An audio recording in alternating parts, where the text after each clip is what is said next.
সাল্লাল্লাহু আলাইহি ওয়াসাল্লাম আবার যখন ওযু করলেন পানি আনলেন ওযু করলেন আবার গর্দন হয়ে গেলেন এইভাবে তিনবার গর্দন হয়ে পড়ে গেলেন তারপর সাহাবারা হুজুরের পিছনে নামাজ পড়ার জন্য বর্তমান জামাতে গিয়ে নামাজ পড়ে না আল্লাহ রাসূল সাল্লাল্লাহু আলাইহি ওয়াসাল্লাম চতুর্থবার সাহাবায়ে কেরামদের কাঁধে ভার করে মসজিদের অভিমুখে মধ্যে গেলেন যাওয়ার পরে আবার গর্দন হয়ে গেলেন সাহাবায়ে কেরাম পরেশান হয়ে গেলেন হায় হায় আজ পর্যন্ত আমরা প্রথম রাসূলের ইমামতি ছাড়া নামাজ আদায় করি না আজকে আমাদের কি হবে আল্লাহ রাসূল সাল্লাল্লাহু আলাইহি ওয়াসাল্লাম বারবার কেন খাড়া চলতেছেন তখন সাহাবায়ে কেরাম রাদিয়াল্লাহু তাআলা আলাইহিম আজমাইন রাসূলুল্লাহ সাল্লাল্লাহু আলাইহি ওয়াসাল্লামকে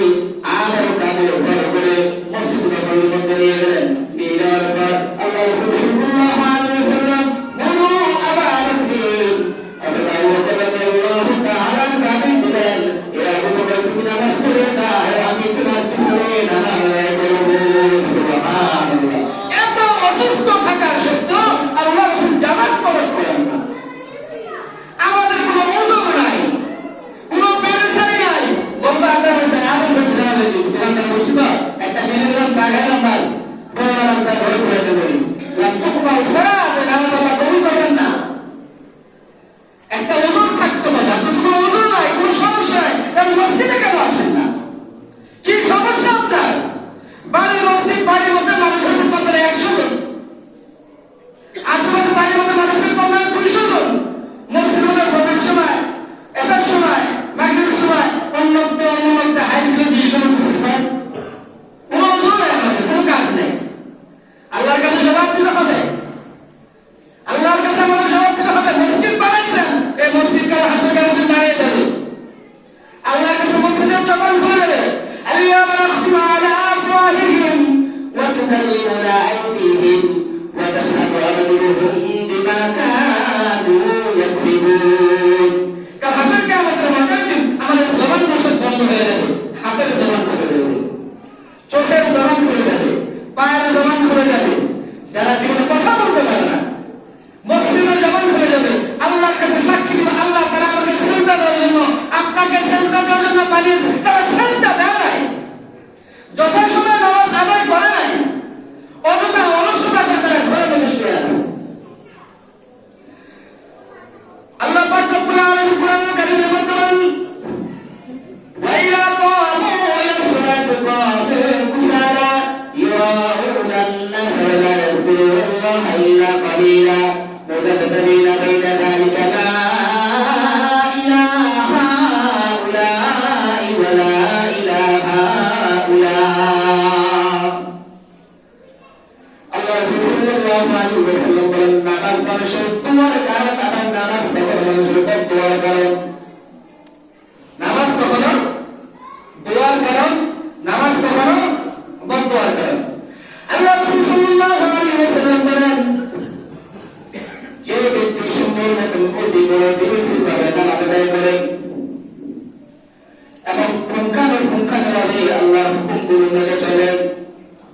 ওই ব্যক্তি যখন ওই নামাজ আল্লাহর কাছে দোয়া করে আল্লাহ এই ব্যক্তিকে আপনি হেফাজত করেন সকল রোগ থেকে আল্লাহ আপনি মুক্তি দিয়ে দেন আল্লাহ এই ব্যক্তির সকল বালা মুসিবত থেকে আপনি হেফাজত করেন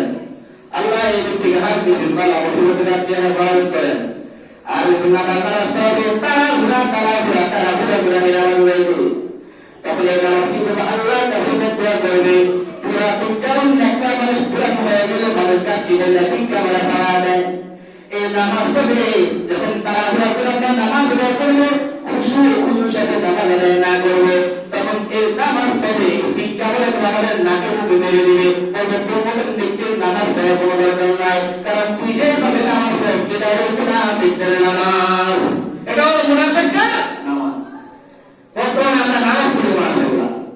খুব সুন্দর ইয়াউমা ইউশাবান সাকিন ওয়া ইয়াউমা ইয়াসজুদু ফালা ইস্তাতিউন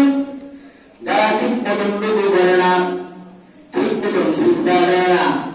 ঠিক মতন নামাজে দাঁড়ায় না তাহলে আসলে কিয়ামতের ময়দানে তাদের গোয়াল করে তাদেরকে ডাকা হবে যে তোমরা সিজদা করো রুকু করো কিন্তু যারা ঠিক মতন নামাজ আদায় করে না তারা ঠিক মতন চলে রুকু করতে পারবে না সিজদা করবে না তাদের এরকম নতুন রডের মতন শক্ত হয়ে যাবে রডের মতন কি হয়ে যাবে শক্ত হয়ে যাবে এই কারণে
আক্রমণ করবে।